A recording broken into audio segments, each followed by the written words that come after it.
Philosophers talk to our times, towards an ethnography of a self-poisoning mind. Fundamentally, with a terribly reductionist hat on, I would say that there are two great poles in any theory of philosophy. This isn't about experience, or really about epistemology. They're more theory problems of ontology.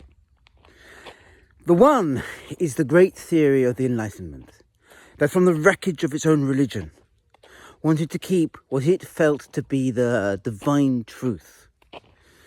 That there was an outside world that we learn about. That instinct that we have within our brains, that somehow we're looking on a world that is there, and is there as we understand it. A world of sunrises and of woods. An objective reality then must somehow be understood. Now, this was as true for Hume, I'm going to say something a little controversial, as it was for Kant, although they registered it differently. For Hume, at least the young Hume, it isn't so true for the older Hume, where he really quarrels with himself, and changes his position far more than Wittgenstein ever did. It's just, he does announce it, it's just nobody ever believes him. But never mind.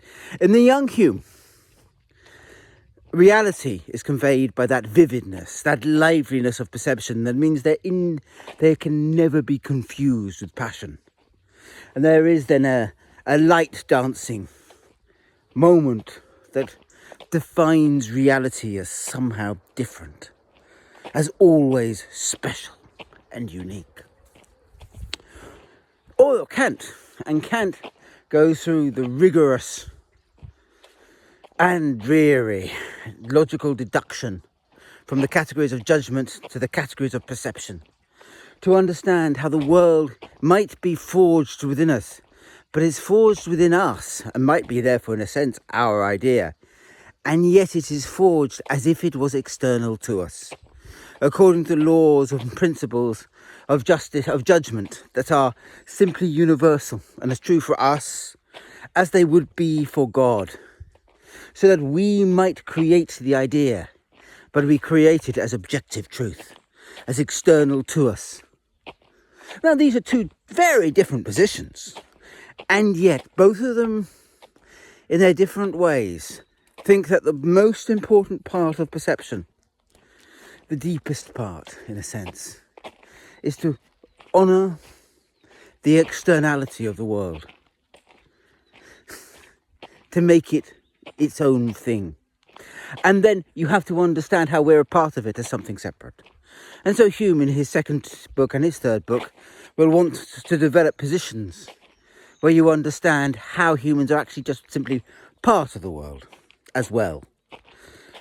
And Kant, likewise, in his second two critiques, in his second and his third critique, will think of pure ways and then just ways that we are part of the world that we have understood. Part of that objective world, whether it is through justice, where we are an agent within it, and free to make our own categories, or through art, where we become part of the very process in the folding and unfolding of reality. That's one great theory. It's the post-Lockean empiricism theory. It is a theological theory, ultimately. How to refound objective reality in the face of no God. The second theory is the other one that does the rounds. It's the theory of Spinoza. I personally think it found its highest point in the classical age. So with Spinoza and Leibniz, begun with Descartes, certainly with Hobbes. But it finds it's reborn by Romanticism.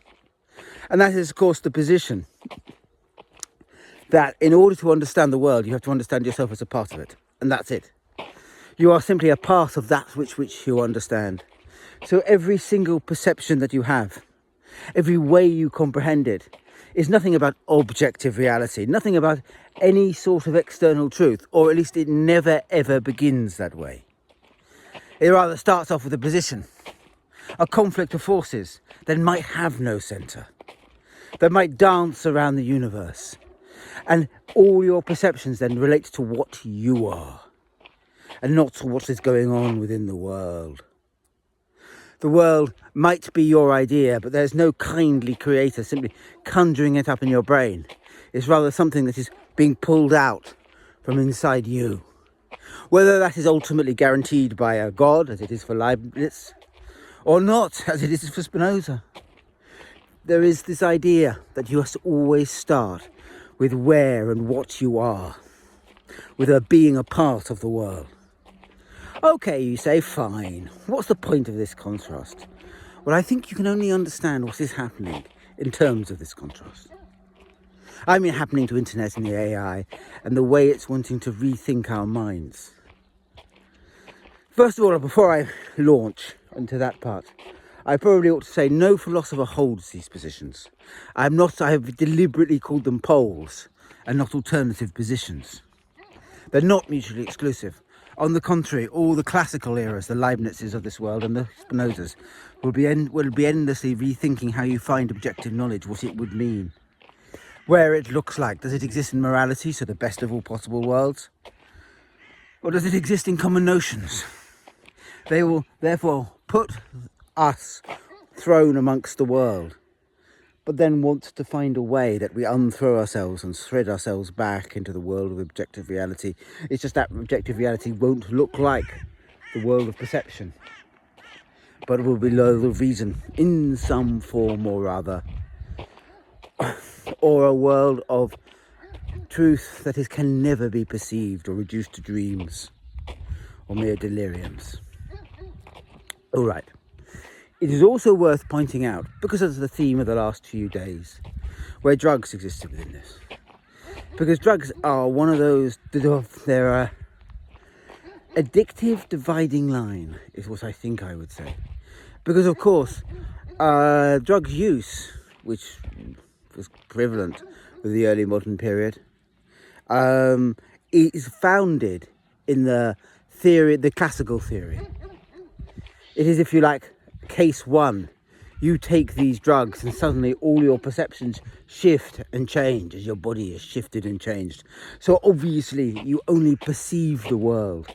You only perceive the world as you are a part of it, as your body is being affected by it. And yet, the entire idea of revelation that infuses drugs is caught up with the idea that somehow they're telling you some kind of objective truth, that they're somehow linking to a world beyond the world, the meta world, and that their intensity of making you feel or understand yourself as part of the world tells you something beyond yourself. And so they're a diagonal line, but they're a shortcut. They're a very quick diagonal line taking you from being part of the world to some kind of access to truth, which puts them in an interesting kind of position, because they break the rules, effectively. Rules? I'd said there weren't any rules. They create a shortcut and a quick division. As an aside here, I'm always interested in this argument, because Hume, of course, is the great exception to it. Hume would say that drugs would not create the same level of intensity, or a different sort of intensity, because it would be a passionate intensity and not the true vivacity.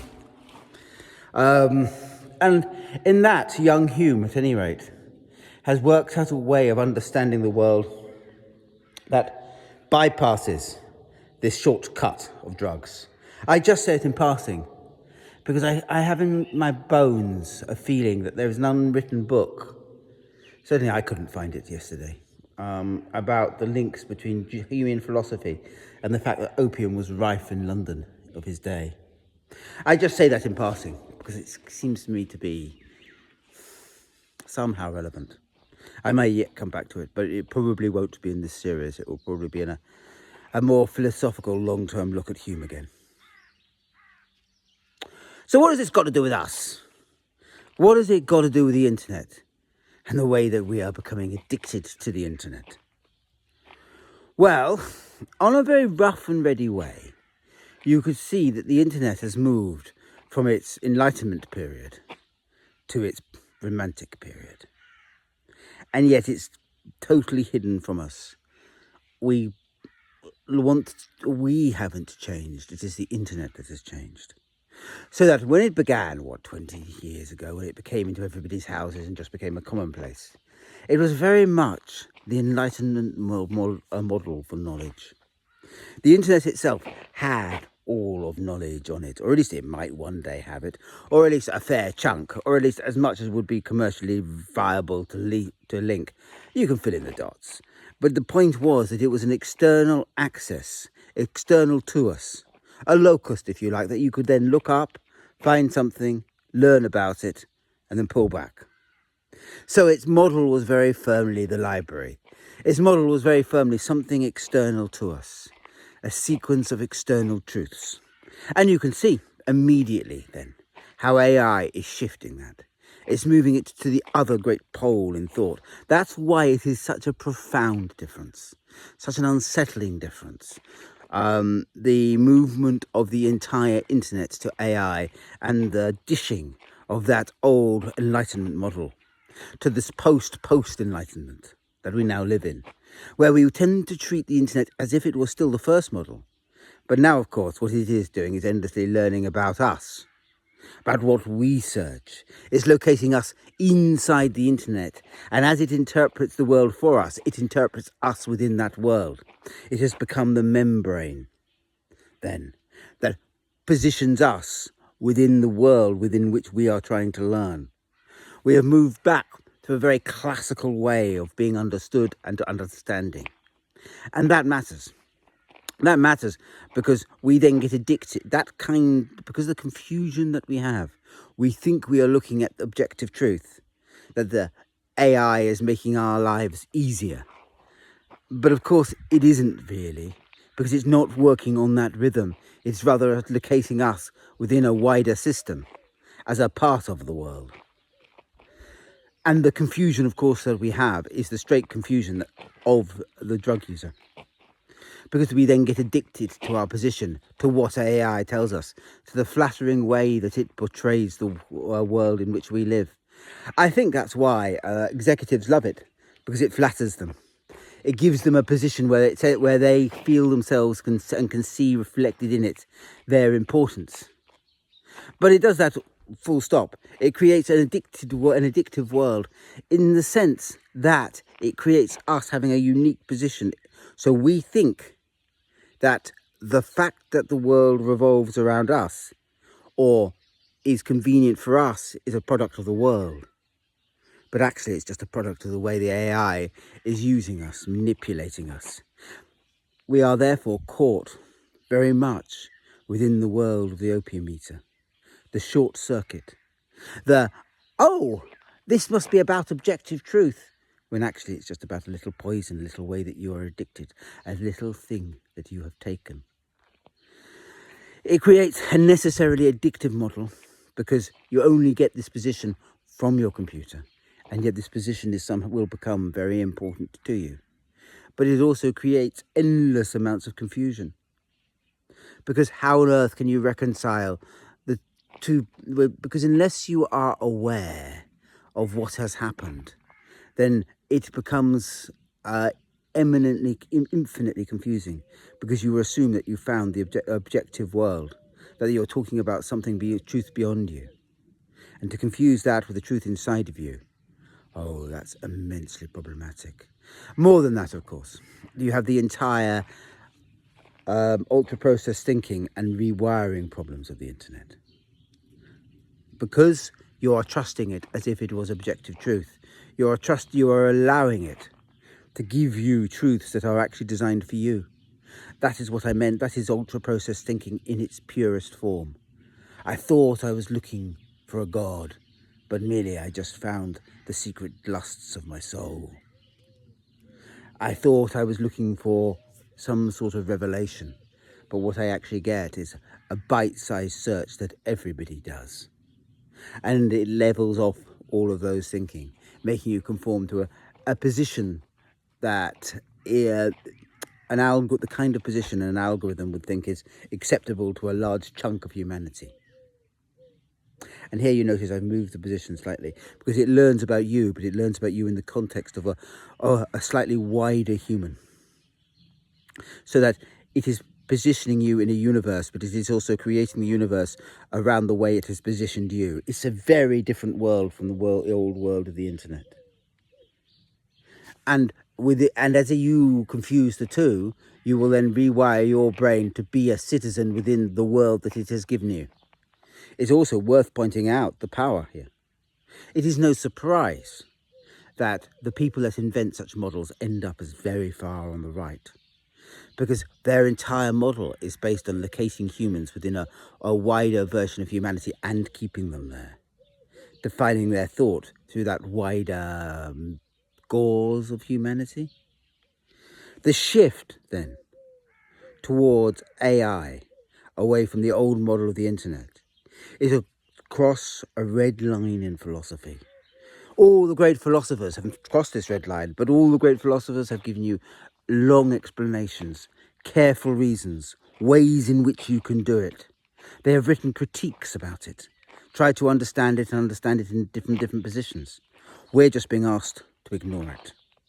Is it any wonder that delusion and something akin to drug use follows, as we become addicted to the world that it gives, the world it distorts for us, as we can become caught within the hidden power of relations that it is quietly parachuting into our minds? It is then a trap that is all the more powerful for being utterly invisible.